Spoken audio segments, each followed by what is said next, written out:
Olá pessoal, eu sou a Renata Massalai, sou psicóloga, professora e mestre em neurociências. Hoje nós vamos abordar sobre um assunto muito relevante, sobre os sinais de autismo em bebês.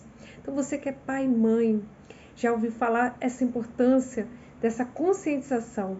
O quanto antes a gente saber, desde bebês, muito melhor para a evolução da criança, dos resultados ali, intervenção e evolução para a mesma. Pois a gente sabe que a neuroplasticidade aí que ocorre de uma forma tão intensa aí entre os 2 e 3 anos, o período tão fundamental, é onde a criança vai ter um boom de aprendizagem, onde o cérebro dela vai fazer várias conexões para que ela possa potencializar o aprendizado. Então, o quanto antes a gente intervir, muito maior vai ser o ganho de aprendizagem dessa criança. Então, gente, vamos lá falar sobre esses sinais? Então, um dos primeiros sinais que eu quero abordar é que a criança que tem autismo, né, desde bebês, a gente observar é nessa interação que ela possui com o cuidador, a qualidade dessa interação, ela possui uma baixa qualidade de interação. Por quê? Porque, por exemplo, bebês que são típicos, normalmente tem aquele momento de troca bem gostosa na amamentação, olha para a mãe, pega no peito durante a amamentação. Geralmente, crianças com autismo têm pouca frequência dessa interação com seu cuidador. A frequência, a qualidade dessa interação é menor.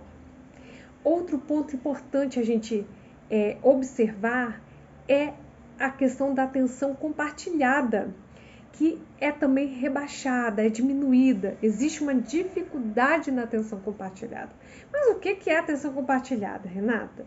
Essa capacidade que a criança tem, hora de prestar atenção em você, cuidador, pai, mãe que está aí, hora de estar prestando atenção ali em um outro objeto, tá? Que esteja ali no seu interesse. Normalmente a criança, o bebê que possui autismo, fica focado mais naquilo que lhe é peculiar. Por exemplo, os bebês, olha ali aquilo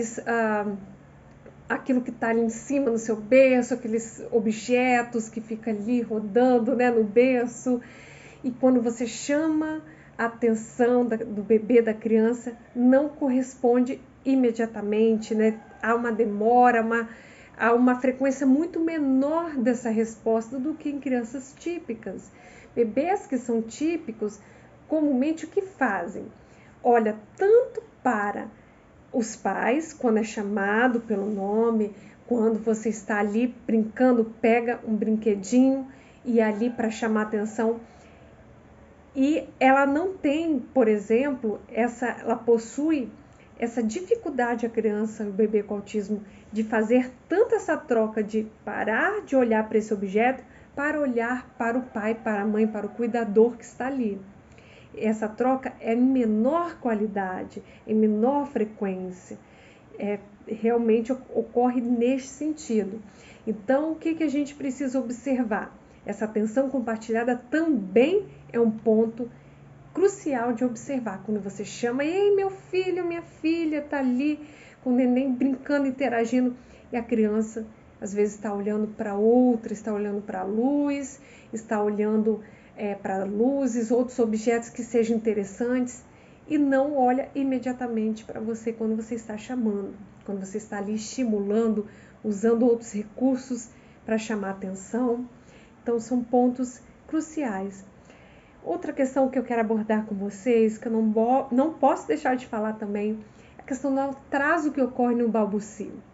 Normalmente, gente, a criança com 6 meses ali, é esperado que ela comece a fazer os balbucios, babá, da, dé, di. Esse balbucio ele é um precursor ali para o desenvolvimento da linguagem.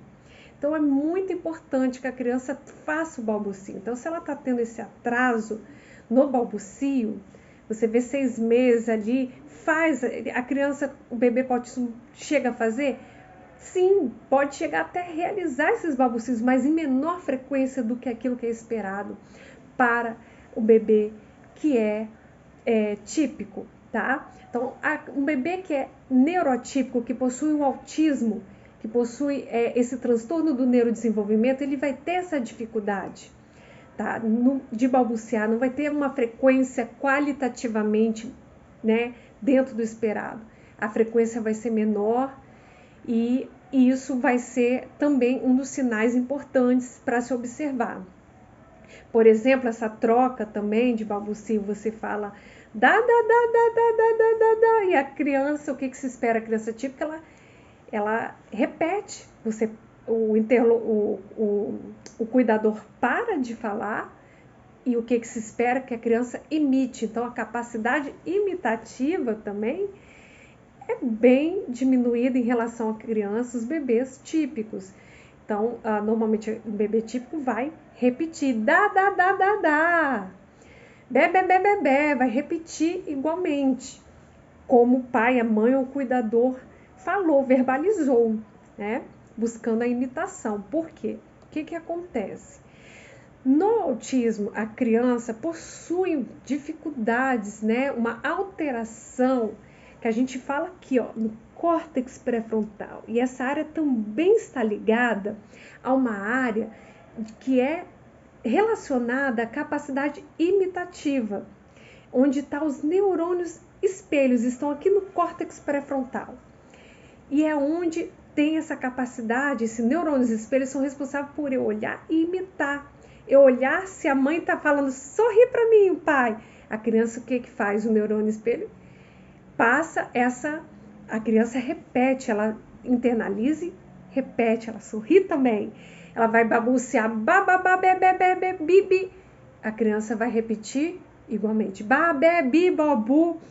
Vai emitir um som ali, tá?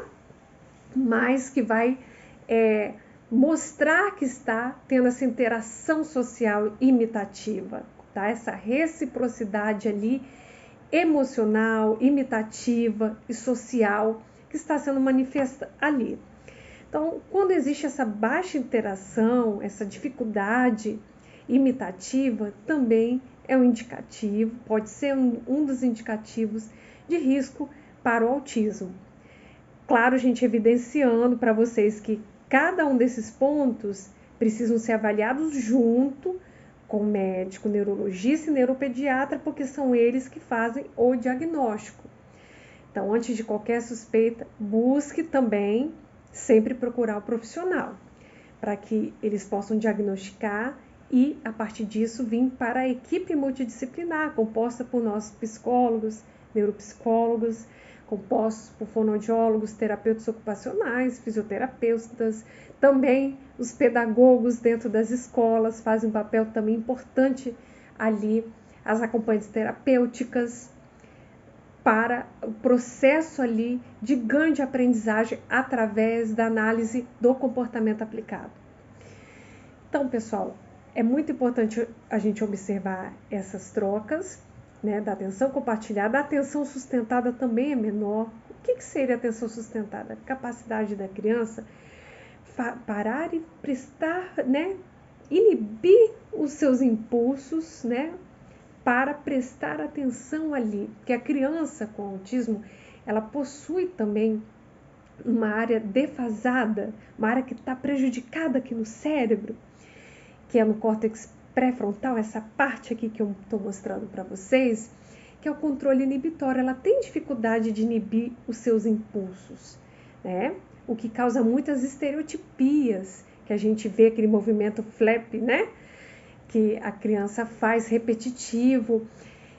Isso tudo reflete nessa dificuldade que está aqui no córtex pré-frontal, que se chama o controle inibitório, a capacidade de inibir esses impulsos para dar uma resposta adequada ao ambiente. Então, a criança, o que ela faz? Ela fica com essas estereotipias, ela faz essas repetições, tá? E ela tem também, com isso, dificuldade de ter uma atenção sustentada. A capacidade de parar, sentar, fazer tarefa, capacidade de você chamar o seu bebê e ele ficar ou ela te olhando durante um tempo, prestando atenção. Isso é feito de uma menor qualidade, né? Esperada, ok? Então é importante a gente estar atento a isso. Outra importante questão crucial, que vem muito aí de diagnóstico, né? Eu acho que um dos mais que vem para nós no consultório é: meu filho está com 1 ano e não fala. Então, com 1 ano, gente, a partir de 1 ano, a criança já tem que formar palavras ali. Que seria água, carro. Ela precisa formar palavras. Então, se ela não está formando palavras, o que ocorre? Esse atraso pode ser um sinal indicativo de a criança ter risco para autismo, tá? Então, a gente precisa estar ciente disso. Se está 1 ano, não está falando, não está formando palavras, é um ponto de cuidado para, né, buscar um profissional, tá? O segundo ponto também importante a gente abordar aqui é sobre a capacidade a perda de habilidades que ocorre também. Porque dentro do autismo ocorre, poxa, minha criança falava com 2 anos, parou, Renata. E aí? Por que ela parou de falar? Por que ela não está obedecendo mais comandos verbais? Ela está ali só no foco do que ela gosta, né? Porque a criança com autismo tem um interesse restrito também. Ela fica com aquela rigidez de comportamento e fica só naquilo que é reforçador para ela, aquilo que ela gosta. Por exemplo, ele adora carro, fica só olhando para carro. Poxa, meu filho antes de interagir, agora ele só olha para o carro, não olha mais para mim, não fala mais, chamava mamãe e papai. Então, a criança com autismo ocorre essas perdas de habilidades, que é o quê? Decorrente à poda neural. Como esse período crítico que ocorre de 2 a 3 anos, seria como se fosse o cérebro fazer uma faxina. Imagina uma árvore, não cai as folhas da árvore? É assim o cérebro. As áreas que eu não estou usando, ela vai, igual a árvore, vai caindo as folhas que eu não estou usando. Então, a mesma coisa no cérebro. As áreas que eu não estou sendo utilizada, ela vai o quê? Apagando. Então, o cérebro vai aprendendo erroneamente, de uma forma equivocada. Uma informação vai sendo passada de uma forma errada. Existe uma alteração dessa informação. Por exemplo, a criança ali, você está chamando e ela não te olha no olho. Não tem esse contato visual. Você está chamando filho, filha, está ali só olhando para o desenho que mais gosta. O que acontece? No cérebro dessa criança está entendendo assim: não é preciso que você fale, olha, não precisa ouvir, não é importante você responder, sendo que está sendo requerido naquela hora, você está esperneando para ele e ela te ouvir, para ela responder, ele responder você. Então o cérebro vai passar essa mensagem errada, então existe uma alteração nessa informação no cérebro, e por isso que a criança entende que não é preciso responder, sendo que está sendo necessitada ela responder.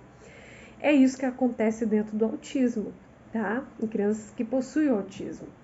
Por isso, gente, que é muito fundamental a gente observar todos esses sinais e o quanto antes buscar ajuda profissional. Então, a criança com autismo, ela geralmente ocorre esse período de falhas aí, no cérebro, 2 a 3 anos, esse período crítico aí, é que ocorre o autismo regressivo, que é onde a criança para de falar, perde as habilidades que tinham, tá? Mas, claro, referizo aqui, podem ser recuperadas, desde que a gente faça aí o trabalho sempre, né? A gente luta pelo trabalho de estimulação precoce. Quanto antes, muito melhor para a evolução dessa criança, tá? Principalmente com a ciência da análise do comportamento aplicada. Então, esses sinais são muito importantes a gente observar para que a gente possa aí trazer uma intervenção de qualidades. Espero que vocês tenham gostado do vídeo. Quem quiser comentar, compartilhar, conte comigo, pessoal. Sintam-se acolhidos aqui no nosso canal.